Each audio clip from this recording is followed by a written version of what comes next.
So another thing that they can do is to do stay interviews instead of just exit interview. Exit interview is when they already tendered their resignation and then you ask them why. They're not even going to tell you the real reason why, right? Because they've already been thinking about it for so long. Right? But if you do stay interviews, you can ask them, so it's been 3 months, what's keeping you here?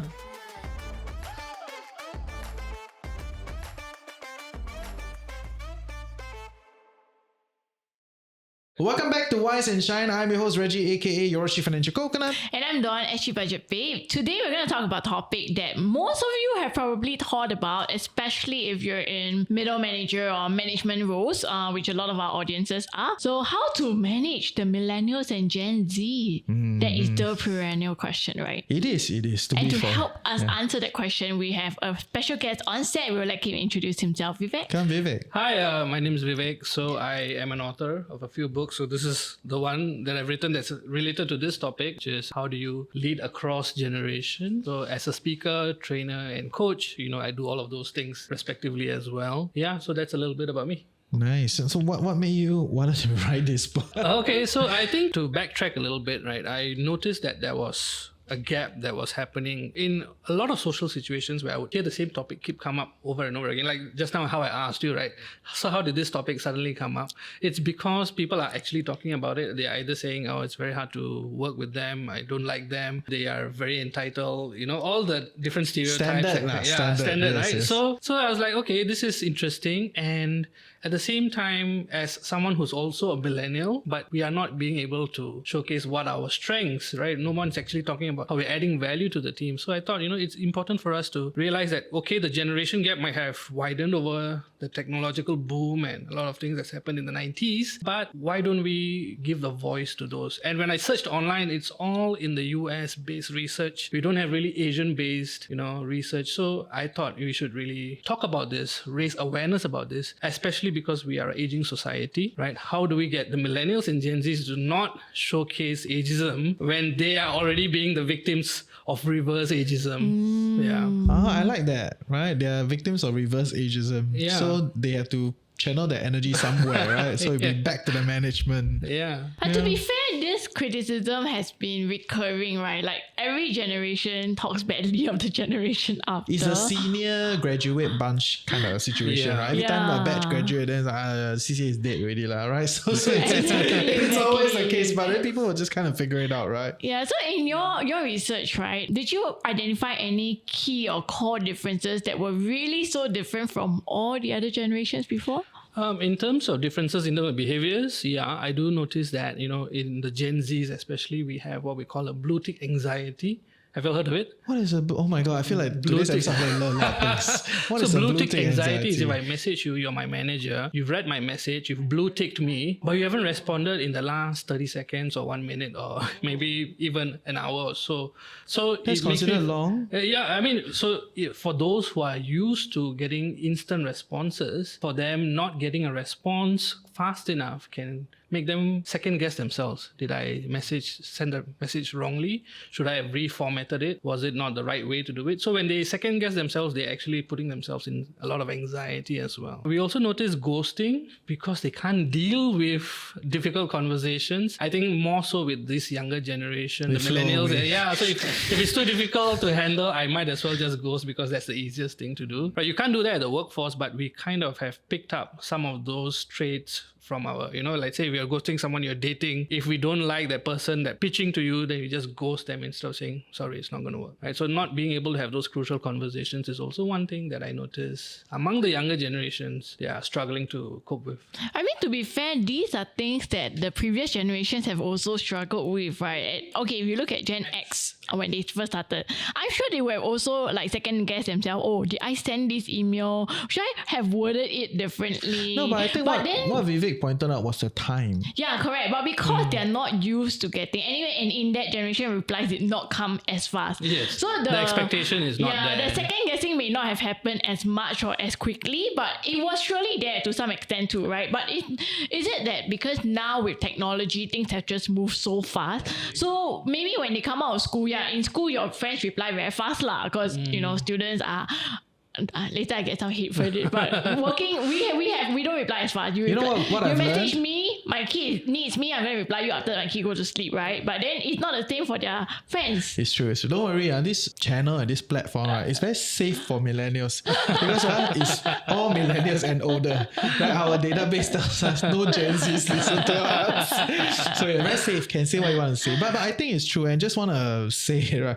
if you are Gen Z and you work for the team, right, yeah, if I reply you 5 days down the road, it's normal. It's normal. Yeah. Right. So yeah. is it more of like technology that has expounded and aggravated that anxiety? Because what you said is actually things that have happened last time as well. I think it's just expectations. Yeah, the expectations have kind of become like, we have really fast technology. I'm expecting things to happen a lot faster. So they're also comparing and contrasting with their peers, right? Is this normal in the working culture for me to get a late response? Like for my dad, right? When before email, right? There used to be a postman kind of a person who will come to his pigeonhole, take the stuff and then put it in the other department. So like, okay, I'm not going to get a response until tomorrow or day after. So they don't have that stress. But today, like, we are constantly in touch with one another. In fact, we are constantly bombarded by social media with the latest news. Last time news is 9 to 9:30. Right? So it's a lot has changed because of technology. I forgot that period already. That's about 15 years ago. Yeah, This it was feels like so 9 to long ago, 9:30. right? And you won't believe it, a lot of Gen Z don't know how people used to communicate before the internet. Oh, right? wow. And last They time don't know- news was just like really that slot, and then you break it just gets repeated. Today all my notifications,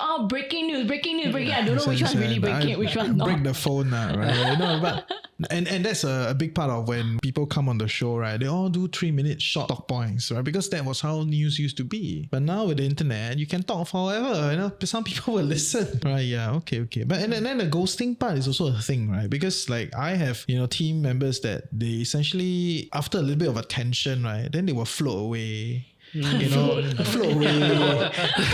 And, Slow ghosting. Yeah, slow ghosting. There's a word. Slow ghosting, they float away. Then they'll be like, nah, like that, right? So they'll submit the work at the very last minute. And actually, I don't like it because essentially you're forcing me to accept the work because time is ticking, right? So you float away because you cannot manage this conflict, or maybe because I'm not supportive enough to manage. Then after that, you force feed me no choice. It's like, nah, give you. That was like 2 days in advance of it, right? So I really, really don't like it. And I don't know if it's a cultural thing, if it's a phenomenon of today, why is it like that? No, I think it is because they don't know any better. They don't know that what is expected of them. So what we as leaders can do is to really set expectations by really kind of like breaking it down into milestones. Like I need draft 1 by this time, draft 2 by this time, so that they understand that even if it's not a perfect enough kind of work, right, you are at least communicative and we are always in touch. If we don't have that kind of conversations along the way and the expectations set, it really makes them anxious. They try to get everything done perfectly so that they can impress you, but at the end of the day they delay, and then you get even more and more aggravated and so it kind of just snowballs into something where we don't want to happen. Okay. Yeah, so really being able to tell them, look, it's okay, it doesn't have to be the perfect piece, but I need these things happening at this time schedule, right? So giving them, setting those expectations and letting them know that it's fine, it's okay, right, to make mistakes as well. Giving them that psychological safety. So in your research, you talk about managing millennials as well as Gen Z. Is there a difference between both? Well, I do think there's a difference between the 80s millennials and the 90s millennials. AKA the elder millennial. You on the other side, elder millennial. Yeah, so I do feel that there is a difference between them because the 80s millennials typically had their one leg in the analog world. They grew up, looking at like childhood, for example. It was not games, right? I think probably the earliest we had was Digimon, right? Oh yeah, I remember Digimon. Yeah, just disclose my era. No, I think 90s kids still have the Digimon so thing. we have the affinity towards those things, but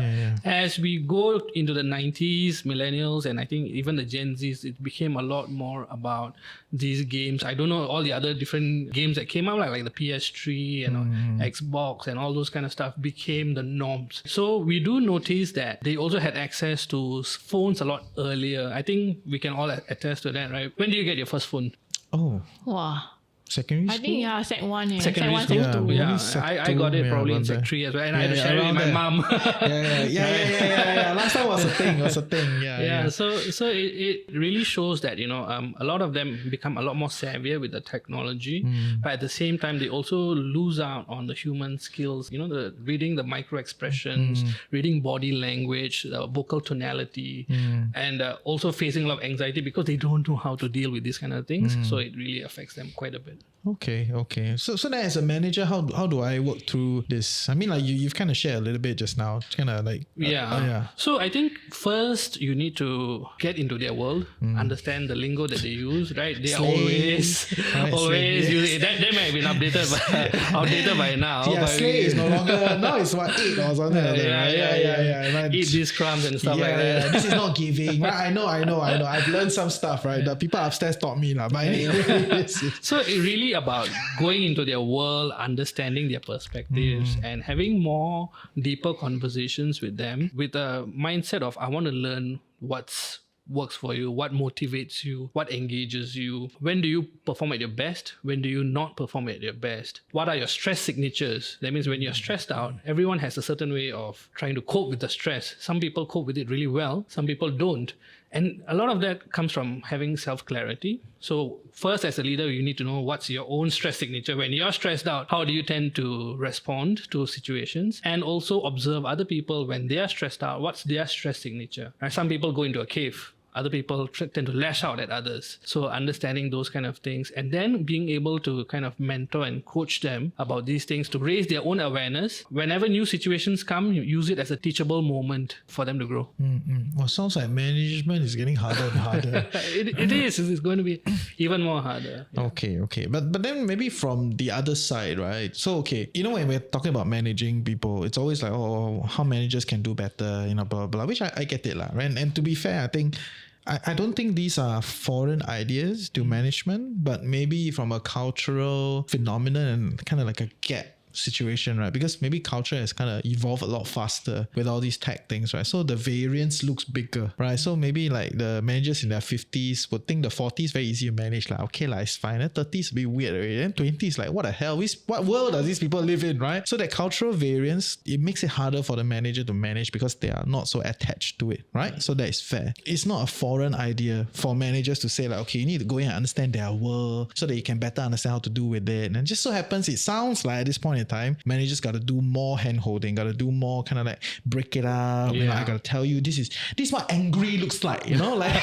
it's like angry is like that, right? Like I don't remember needing to do that in the past. Okay, but anyways, it's such a thing, right? Essentially, that's what I'm hearing, right? Yes, exactly. And to add on to that, it is being agile enough to kind of, because they may seem completely different from what you were used to when you entered the workforce, right? The kind of situations, the scenarios, the way they respond is very different. And that's because they are a byproduct of the environment they kind of grew up in, right? And today we have the gig economy, we have so many entrepreneurial, we have creators, right? So there are a lot of options out there. So why should they stick to choose to an organization when they have other options, right? So all of these things are already going on in their head. They are already getting all of that kind of information bombarded from social media. So they are weighing their options. In fact, today, I don't think you have a person who's just only doing just one 9-to-5 full-time job. There's also other things that they are looking to pursue or already pursuing. Okay, fair.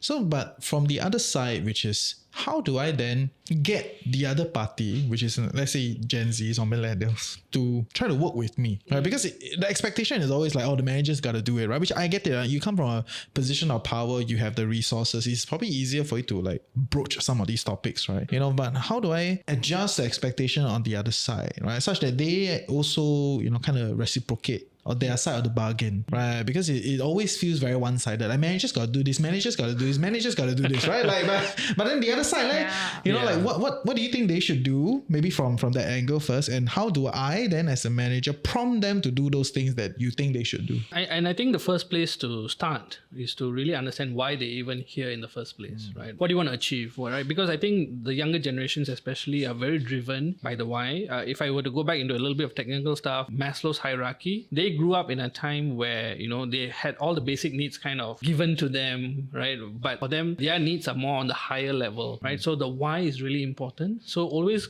driving back at why are they here, what drives them, what makes you want to do this, right? And what's the identity that you want to kind of create for themselves. Once you understand their identity and what drives them, you can always bring it back to, okay, look at this work. How is it in alignment with your identity or not?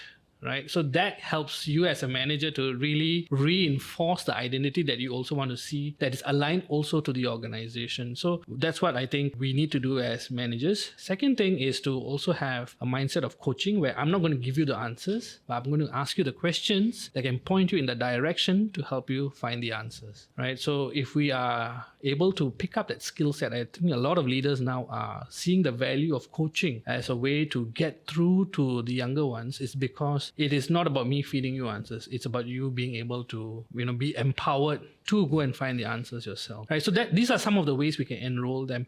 Just for clarity's sake, right? Just for clarity's sake, you are saying that this is a blanket situation. Like there's a higher tendency for Gen Zs to want to feel empowered to discover it themselves rather than I tell them the answer. That's what you're saying. Yeah, exactly. Okay. In a way where, because they're at this stage. Makes my life easier. You can try lah. You can try.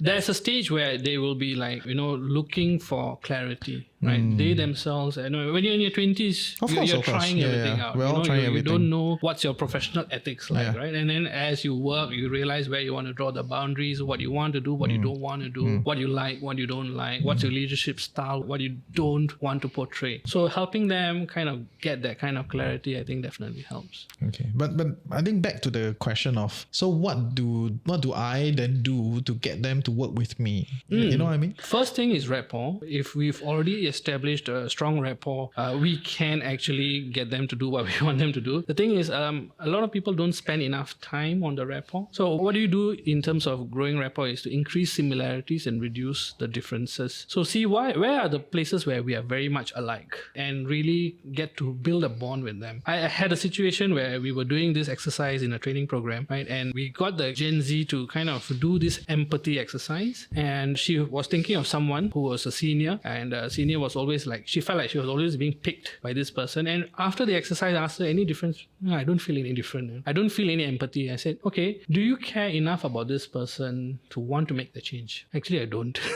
So when that first building rapport is not even there, then it's very hard to then bridge the gap, whether it's a generational gap, it is very hard for them to then see this person in a different light because you've kind of already set the tone in a way. There's no hope here, right? Yeah, exactly. Yeah, okay. But if from the get-go we set the expectations right, we set the tone right, we build rapport, right, and we identify what matters to them, I think at least it can become something that can flourish in the future. Yeah, we set the foundations right. So is there a situation where there's higher turnover at this point in time? Because it feels like it's getting harder to build a rapport, right? Yeah, because I was just going to talk about that. So high. In terms of the turnover, the younger generation tends to switch jobs more frequently as well. I think our generation already saw that.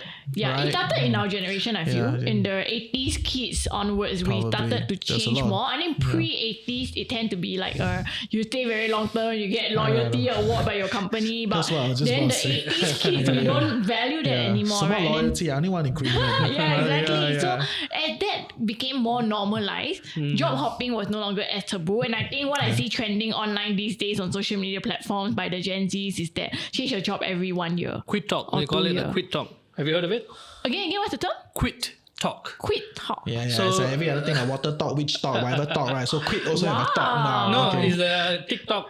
So they will showcase live that you are quitting. Wow. The job, and then the journey forward from there on, right? Or whether they're being retrenched. I'm being retrenched. Watch my journey, follow my journey, kind of a thing. Yeah. So that's a common there. thing, right? And is that going to be an issue then for managers? Because I can imagine you invest a lot of time building rapport with the Gen Z, with the millennial, and you want to train them and retain them, so you have to keep doing the same thing all over again. But then because this generation tends to quit talk, as you call it, or they hop more frequently, so your relationship might not be two-way. The manager might want to keep and retain and train, but the other one's actually Yeah. And showcasing that on the front, but actually in the back of the mind, I'm like just waiting to leave, waiting to hit the 1 year mark so I can get out of here and move on to the next role. How can managers then align that? Because we don't want to waste resources as well, right? Yeah. I honestly think Gen Zs are less behind. They're more in front. They don't really like ding at the back as much. It's more in front. It's like, it's not okay. You know? They tell you to your face. A bit in your face. But I also tell them in their face. But anyway, yes, please continue. Yeah, I think one thing we can do is for managers to realize that, it is their responsibility to retain and engage their team. It's not HR's responsibility. So a lot of the older that's managers... a great quote. Yeah. Short step, okay? Because HR can only do so much. It can set the stage for you, but you still got to do the work for them, for you to engage with the team members. So another thing that they can do is to do stay interviews instead of just exit interview. Exit interview is when they already tendered their resignation and then you ask them why. They're not even going to tell you the real reason why, right? Because they've already been thinking about it for so long. Right? But if you do stay interviews, you can ask them, so it's been 3 months, what's keeping you here? 3 months. It's been 6 months, what's keeping you here? I want to hear the reality. So the expectation is 3 months. No, well, it depends. Different industries, different organizations. But are we doing enough stay interviews or not? Yeah. Are managers equipped with the skill sets to do these kind of stay interviews? And if they say, actually, I'm thinking of leaving, how do you then, as a manager, handle that conversation? Yeah. Do you turn hostile or do you then report back to your boss? What do you do, right? So being able to understand those kind of things is really important for the leaders to at least have the same wavelength of what are Gen Zs thinking about, right? So if for them, they want to start an entrepreneurial venture on the side, can they honestly come to you and say, I'm also planning to do something in this field, in this space. So I just wanted to inform you. How are those kind of conversations taken by the manager? It's like, no, you can't do this. You're moonlighting, which used to be a thing back then. Or is it okay? I think now everyone moonlights. In the strict definition of moonlighting, I think everybody does it. So the world has changed so much, but has organizations kept up with all these new behavioral trends that we are seeing, right? So these are some things that we need to look into, especially for managers to retain. So for managers who are closer to the generation that they're managing, that would be an easier gap to close. Probably. But what about managers who are very far from it? So let's say, for instance, team leader who might maybe be in their 50s. And then You're not using the taboo word, huh? you need to manage the new Gen Zs who are coming in through the door because they're in your team and they directly report to you because not like the team very big. Okay, so if it's very big, you can have more layers, right? But let's say it's a smaller team and the Gen Z comes in. So how can that older manager who is a few generations away reach that, especially when they come with their own preconceived biases? Yes, correct. Like it's very hard to put aside, right? And everyone say, the world has changed, but to a certain point you're also like, but this is the right way to do it. This is how we did it and it worked. So how can that older manager put aside all these biases to bridge that gap? So if I were to share a story, right, there was so-called a psychology experiment done by organizational psychologists, where he would go to the organization, right, he would say, give me 3 of your best managers rated by millennials and the 3 worst managers rated by millennials, sit them in a room and did a focus group discussion. In that discussion, right, they asked, what are your thoughts about millennials? Interestingly, the really good managers and the really bad managers had the same things to say about the millennials. They're entitled, they're demanding, they're vocal, etc. It was a shock for him because he expected the really good managers to say something really nice. But what he then realized from that experiment is that it's not the problem, it's the way you look at the problem that's the problem, right? So the really not doing very well kind of managers looked at them as my way is the highway, it's my way or the highway kind of thing. Very long never hear that line already. It's my way or the highway. It's like, no, now it's the tollway, right? You just gotta bring everybody on. So they really adapted, right? The really good ones adapted to how can I improve? So it's not about me and my leadership style, it's how do you want to be led, right? So having a little bit more personalization. So today, even in like, say for example, HR, the rewards that we have, right? It used to be the same thing that started from the 60s and 70s. You get your insurance, your dental, etc., etc. But as we realize we have different people at different life stages, different things matter to different people at different life stages. So when you're young, you maybe want to have more travel, you want to have more fun, right? So different rewards would appeal to you. Similarly, as a leader, you want to be able to then personalize the way you communicate, the way you motivate, the way you engage with the leader at that life stage, right? So for example, the younger ones, one of their complaints is that, oh, I'm made to stay back because I am single and I don't have a family to go back to. Oh, that is a big story that just balloon in your head. Okay, I this hear one. that on social media very often. Oh, okay. Wow. This is a story in your head. Okay, please pop that bubble. Okay, it's not about whether it's nothing personal, right? Exactly. It's the structural reality. You are on the grind, right? And to be fair, I think within your pay range, you are still entitled to overtime, right? So like, wow, don't create a story in your head, right? Yeah. No, and so how do you then as a manager deal when they are already having these kind of thoughts going on in their head? I'm being given all this kind of work. I'm being treated unfairly. So we have to really have our pulse on the ground, right? What is it that they are thinking? What is it that they are feeling? And how can we then better engage? So always asking them questions and being able to draw authentic responses, not the ones where they are ticking the box with the right answers. Right? And that's the challenge that a lot of managers will face, because if I don't have that psychological safety and trust with you, I won't share the exact answers that I'm really feeling, right? I will just tell you what you want to hear. Right, but I don't think that's unique to Gen Z lah. Millennials also don't say everything, right? But it's maybe the expectations for today is getting higher and higher, yes, right? definitely. So the thing is real. Hey, I hope you're enjoying Wise and Shine so far. I'm your host Reggie, aka your chief financial coconut, and for us to continue to do this show so that you become a tad bit wiser every week, you gotta like, share, subscribe, help us beat the algorithm. But even more importantly, if you can, comment in the comment section below. Let us know your thoughts and also some questions that you would love us to answer. Yep, now back to the show. What are you going to do if someone says, I need a mental health break?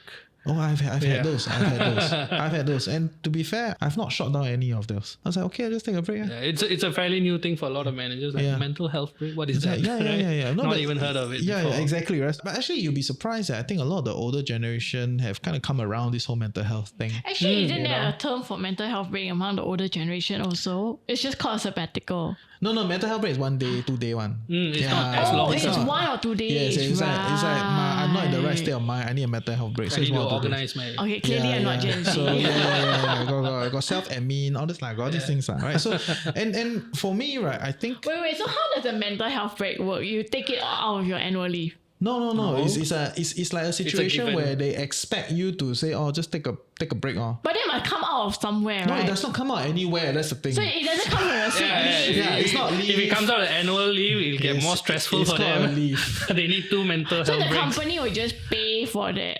They still get paid for that day of work. Technically, I guess. Technically, yes. yeah, it's something like that. Really, at least that was the that's situation that I understanding was lah. handling Wow, with. this is new to me. It is. So there's an expectation that, because I'm not in the right state of mind, I should take a break to kind of rework, and come back. Which to me, right, actually I understand, right? Especially when we're doing like more thinking work, creative work, or doing a lot of these things, right? That needs you to be in the right state of mind. You're not in the right state of mind is as good as your body is broken, right? You kind of need to heal, right? So I get it. But wouldn't that also lead to potential abuse then? Oh, I mean, to be fair, managers are not idiots, right? When you start to abuse, I can sense it, right? so please don't act like manager is cock, right? Like we're not first day in the game, right? Whatever you've done, we've also tried it, right? So I think for the Gen Zs, for the 5 Gen Zs that are listening, right? Please, be a bit smarter about this. But I think what I am a little bit more concerned is that do the Gen Zs then realize that if I give you a full day mental health break, you need to compensate that full day in other times. Maybe you got to work on the weekends, maybe you got to work at night. It has to be a give and take, It has to be a right? give and take, right? Yeah. Is this like And I think that needs to be also communicated Yeah. clearly with them that, it's not just about, okay, you can take a mental health break. That's how we do things here. But also make initiative to also give back because you've been given a privilege. Yeah. So is this a cultural norm amongst the Gen Zs at this point in time where if I, as a manager, I give you the mental health break that you requested, you automatically know that you probably gotta like make up for that? Is this a cultural norm? I think they kind of have it in the back of their mind, but no one actually talks about it in front. You So heard it it's first an time, underlying yeah. assumption there that yes, I know that I also have to make up for the work in a way, right? So the mental health break, maybe they take a half a day, maybe they sleep in later and then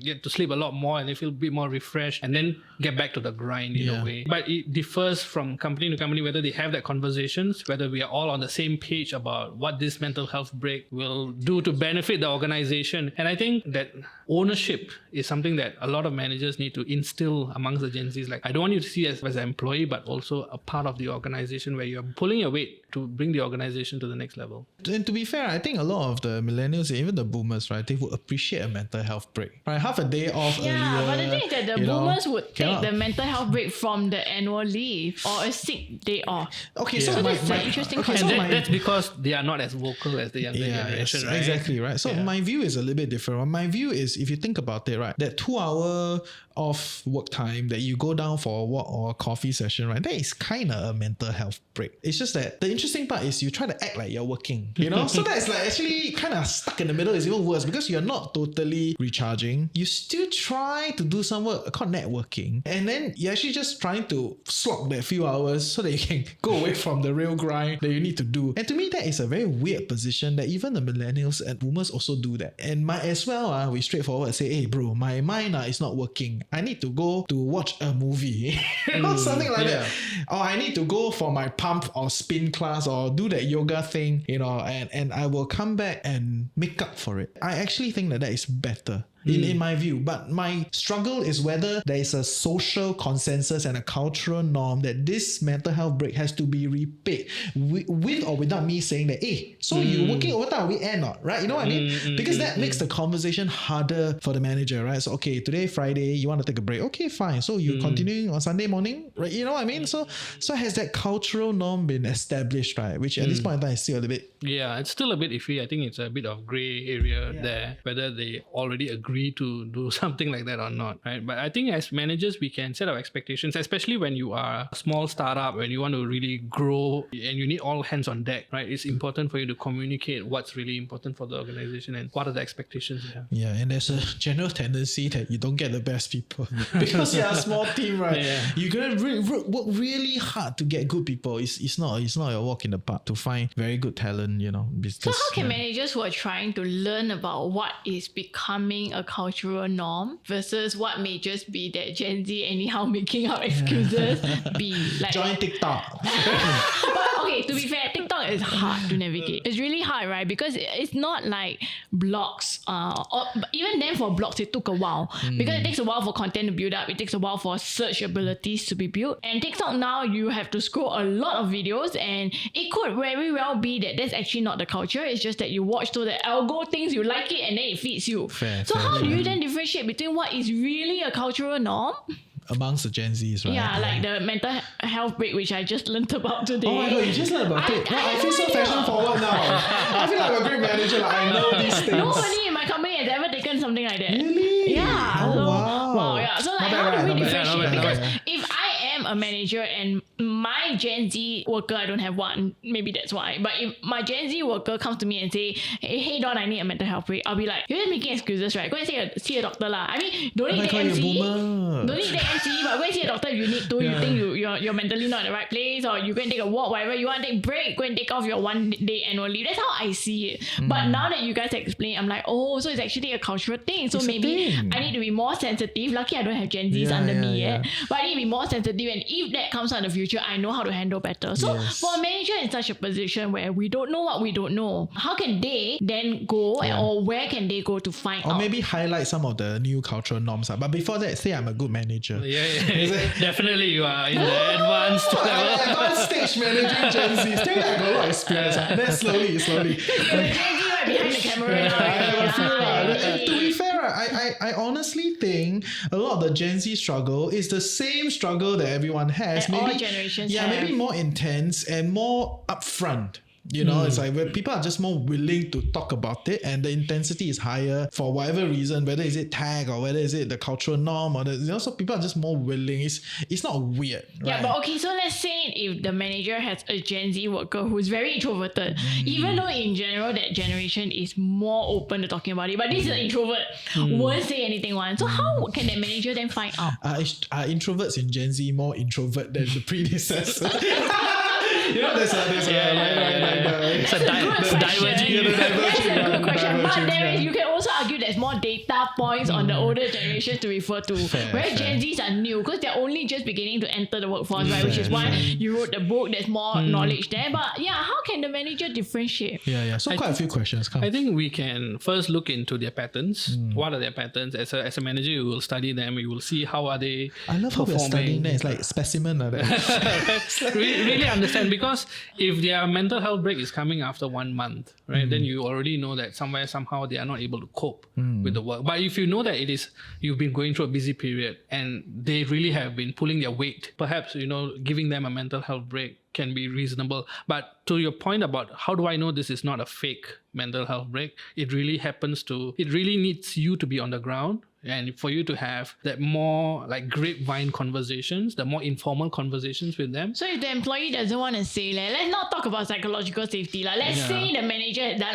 their best, but they really are some very then it's introverted. Okay. Don't blame the manager. If the Gen Z wants the mental health break and doesn't ask for it, then you don't get what you don't ask for. Okay, fair. I think we have to give managers a break also. The manager come not and tell always you, the manager. how about I need a mental health break now, right? Yeah. But any other cultural phenomenon? I do think that, over the years with COVID as well, the younger leaders have to deal with engaging a remote workforce. Yeah. A remote workforce. I'm quite experienced with this. Right. A remote workforce is not something perhaps the older generations were more kind of acclimatized to, because for them, a lot of them is like just report to the office. Today you have to deal with people who say, I want to work from home today. Yeah, me. Right? And some people will say, I want to work from office today. And then some people like, I don't want to work, in the office. I don't want to work at home. I want to work in a station outside, right? A co-working place outside. So how do you deal with all these different expectations and preferences? And how do you then learn to engage with all of them? How do you get them to come together for a brainstorming session when they feel like, I want to work from home today? And sometimes you just need to have that in-person energy, the back and forth, in order for you to really come up with a lot of ideas. So it's all about kind of connecting the dots for them and saying why for a brainstorming session, we need to be there in person so that we can bounce off each other's ideas and energies, right? But if it's just for a meeting that could have been done via Zoom, then perhaps it doesn't make sense, right? So for younger leaders, we really have to kind of give them the skill sets to communicate the reasons behind why certain decisions are being made and kind of tie it all together. Fair. I mean, to be fair, I think a lot of the Gen Y, right? So one generation above us, right? Or we Gen Y. No, so Gen X, Y right? is So millennial, millennials, right? So a lot of the Gen X, right? A lot of meetings that they call could just be an email. So just to be clear, I mean, I run a fully remote Because they're not team. used to it. Yeah, Again, yeah. it's something that was not a cultural norm in their time. So, I mean, I run a fully remote team, so I totally understand these things that you don't get the flexibility of calling a meeting immediately. You have to plan everything ahead. So some of these nimbleness, you kind of lose it. But to be fair, I think people exploit the nimbleness to begin with. And in actuality, if you plan a meeting like 2-3 months in advance, like I would do like content meetings with the team to plan out, maybe like a few months down, every quarter, right? That meeting will be a lot more fruitful, right? Everybody will be coming more prepped, and there's like, okay, we know 3 months, we gotta come in because everybody's in different states, right? So you come into the same place, we're gonna do this, right? So there's that. It may not be a bad thing. Right, it may kind of train managers to be a bit more disciplined with this thing. Like you're not as like you're gonna get them immediately, right? So you can plan it out a little bit. Actually, it makes your life a little easier also. Or maybe my organization hasn't grown big enough to see the problems, because as size develop, certain problems will float up, to become more significant. But I want to ask, is this? I feel like I'm on a clinic today, right? So I want to ask this question, right? Because I feel like increasingly, why Gen Z's home problems are my problems. Okay, so let me put it to you this way, because a lot of them work remotely, right? So at least on my team, they work remotely, and I do think that a lot of work these days are more and more remote, right? Or at least hybrid, whatever you want to call it. And the Gen Z is very new to the workplace, right? So they don't have any ounce of work culture instilled in them, right? So that's one thing, right? And that's a complex problem to even solve, right? Because in school, you can fly by with a pass, right? In the company, every project is expected to do an A, right? So it's a different thing, right? But the cultural phenomenon that I want to highlight is that because their parents, which are boomers, right, are not familiar with this reality that they are working, even though they're at home, the parent will still say, okay, boy, come, let's go for lunch. You know, or like, can you help me fix this? Then he will tell me things like, oh, my mom asked me to help her fix that thing.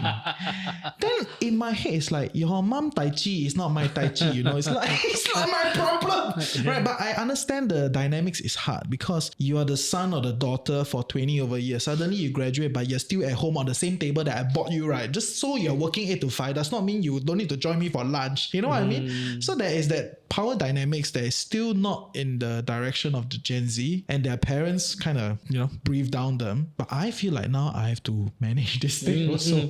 Right? Yeah, Is if it a it's not reality? working in terms of productivity, you got to recall the benefit. Yeah, In a yeah. way, because at the end of the day, organizations still need to drive up productivity. You Yeah. still need to get work done. If your house or your home is not an ideal environment for you to work productively, then Change the we environment. We need to have go to to change office. our environment, right? So what do you suggest we should do? Yeah, Throw yeah. it back to them. Yeah. Don't tell them to come back to the office. What do you think we should do? Or then they will think of, oh, maybe I should talk to my mom about it. Yeah. Or maybe I should work at the office. Yeah. They will come up with their own solutions Yeah. or options. And then you ask them, so which of this seem the best fit for you? Yeah. Right. So giving the Gen Z the option to realize that actually I have other ways to deal with this problem instead of just telling my manager I got this problem. And to be fair, okay, I had at least 4 Gen Zs in my life working at this point in time, right? So, and about 50% of them did manage to get past that situation, right? So they will manage things at home, you know, whereas the others, they're no longer around, right? So because they just can't keep up with that, right? But I think the question is, do you think that life and work problems, you know, is kind of like expanding, you know, responsibility for managers today? Right? I don't just need to care about you meeting the KPIs. I don't just need to care about you handing up your work. I still need to care about your development, your growth, your progress. Well and good. This is within career, right? Yeah, But yeah. now I have to care about, you know, your home. Is it a conducive place for you to rest? Yeah. You know, like Why is that the manager's duty though? Isn't I that don't know. the worker's That's why I need to duty? clarify, because I increasingly feel like that is also a part of my job. You know what I mean? So is that the Gen Z expectations? I don't think it's their expectation, but if, for example, their home environment is not an ideal work environment, then it needs to be addressed, right? We always have an underlying assumption that when you're working from home, you're working from home productively. Yeah. But if it's not productive, then we need to bring the conversation to the table and then ask them questions on how can we make this a more productive way for you to work, right? Because if you're not productive at home, we need to find options. Yeah. I'm not telling you need to come to the office, but we need to find other options. Yeah. Yeah, I can think make the it more family productive. thing is really the worker's own responsibility. Like maybe communicating would help the manager to understand the reason why the worker may not be as productive or might be a bit more emotional at work. I remember when I was in my 20s and I had a very bad breakup, I told my manager, like, I might be a bit off this few days because I just broke up with my boyfriend. My head is not in the right space. No, it's actually a mental health break. Otherwise, I would have totally used that benefit. Breakup day. Please don't make that a thing, people. You don't come to me and say I broke up. But you'll I be need-" surprised today. Yeah. Today, even like there are Gen Zs asking HR, look, I'm a parent now. What I have is a pets. parent? Oh, I have I pets. have a pet. Oh, okay. Do, Alright. can I- do I get benefits for my pets to bring them to the clinics and stuff, because I'm Have not you? going to be utilized. Yeah, there is. Oh, there is. There are There is. parents' benefits now at the Yeah, workplace. so these are all being discussed, right? I'm very stressed. But this is not a norm yet, right? It's not a norm. Of course, it's not a in the norm. midst of It's becoming a yeah. norm. No, but mental health break is a norm. Yeah. Okay, so that's expected Okay, already. so back to the story. Yes, back to So, the so story. like I told my boss, but it was more of like just so she would understand and don't yell at me or don't be so harsh on me Context, those yeah. 2 days. That's all. And then when I felt better, like I'm much better now. And then like, and I didn't want to join her or the rest of the team for lunch because I just wanted to be by myself and cry and that kind of stuff, right? But it was really just to just let the manager know rather than letting the manager Intervene. take charge of the Or problem. assume things, right? Yeah, is that a generation gap? Am I being outdated again? Or Actually, I think you are generation, pretty right? advanced in letting your manager know, because Yeah. last time people will be like, how is that? How don't make your problem my problem, right? Yeah, That yeah. used to be the conversation Yeah. last time. So I think you were advanced in that. In fact, you only needed 2 days. That's Oh, really I had also no choice. I was highly literally crying at advanced. my desk, so I had to say something. No, and that's the problem, right? So the problem now is whether is this problem an expanding problem? You know, whether managers, do they need to care about more and more and more and more things? And it's the expectations Yeah. towards the manager moving towards that. that direction. Yeah. And if that is a reality, then is there a way to kind of manage this expectation, or do companies then need to empower the managers in a different way, right? Yeah. I do definitely see that there will be new areas or grey areas that managers will find themselves So you in. still see this as an it expanding is going to situation. grow It's as more more and and more Gen Zs come in. like torrent, right? Right, we will see newer because it is a reflection of what's happening in society. Fair. Right? Fair. People are not getting married. They're getting married, but they are not deciding not to have kids. Yeah, or much they just later, want to right? have Yeah. pets, right? Yeah, So yeah. can I get those benefits I would get as an employee for my kids to get it for my pets, right? So then organizations need to then step back and think, okay, how do we make this work, right? And then how do we tweak the way we do our rewards so that it kind of works for them, right? So I think those organizations that have innovation on a forefront as something that we want to move towards will definitely be a bit more proactive. And those who are like, what is this all about? It's just a phase. You'll grow out of it, all right? So They will lose out. right, and in the long term, it's those who innovate and kind of are really agile that will bring in the talents. Sounds a bit like the feel more Google and confident. Facebook of our era, where they were the first to launch sleeping pods. Which no one sleeps in, just say. There were some people So, who okay, slept okay. in some Probably last naps time. lah. But I mean, like what you say, right? They were more No, bro, innovative, but and bro, then if a you- lot of people wanted to go there. Also got free meals, and the meal very good. Free pantry. If you come to office to really sleep, right? Then you might as well don't come to office. Exactly. Take a mental health I day. mean, now break, not okay? important because now Yeah, just yeah. work from home, just sleep in your own bed, right? Yeah, fair. Okay. Okay, I think that was very enlightening. There were a lot of good Yeah. stuff. Is there any last things you want to add for all the millennial boomer managers out there? How to be better to manage this? As we move into the workforce with more Gen Zs coming in and baby boomers continue to be rehired after retiring, right? We're going to see a lot more of a generational friction. Variance is big, Right? Yeah, the variance is going to be bigger. So I think it's all about having empathy and putting ourselves in the other person's shoes first, really going down to understand without any kind of judgment before we decide to kind of like say, no, I don't want to work with them or I can't work with them. We need to practice empathy a lot more consciously today. Yeah. And to be fair, just maybe one last thing that I want to add for especially the remote teams is that you really cannot assume that the Gen Z knows how to work when they enter the workplace, right? Because when we're just starting out work, you come to office, you blah never Yeah, mind, blah, right? You kind of like just copy, right? What you need me to do, right? You can see a reference. But now that they are working from home, everything is remote. They have no reference. And I actually organize a breakdown session of like their work process. Okay, like that. This is how you should think about it. This is how you should prioritize your time. This is how things work, So don't, and you kind of have to give them some frame of like when the boss says something or when your manager says something, it does not mean you got to do it now immediately. You might want to ask us, what is the priority on this, right? So there's a lot of these little things that maybe we took for granted in a work in the office environment because it's just what it is, that you do need to highlight when it's For fully sure. remote environment. I think now more than ever, communication is really needed because you can't without the in-office setup, we can't communicate with all the body language or replication. I remember when I first entered the workforce, there was this thing called shadowing. Right. So I would go and I would be placed in different departments just to see how it's like. So I actually know the copywriter, the brief just came in. She haven't worked on it.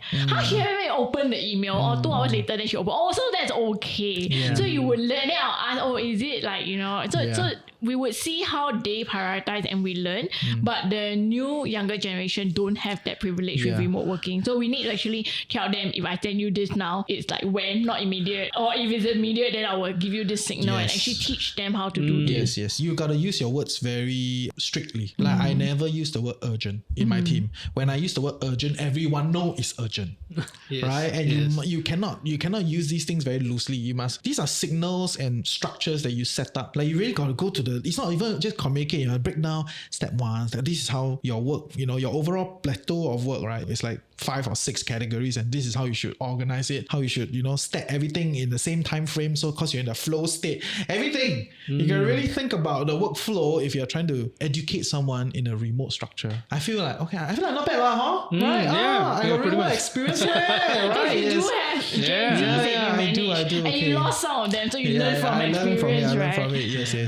Thank you. It's a growing process, right? it I is, think it is, we learn it along is. the way. It And I is. think that's what's most important also. Nice. That was very insightful. So if our audience want to learn more from you or about you, where can they find your book? Where can they find you? Okay, so the book we can be on my website vivekiyyani.com, and we can connect with me on LinkedIn. I'm most active on LinkedIn. All the other social media platform is just for signposting. Signpost to LinkedIn. Okay, Right? okay, Yeah. great. Thank you for your time. Thank you. Vivek. Thanks for having Thank me. you.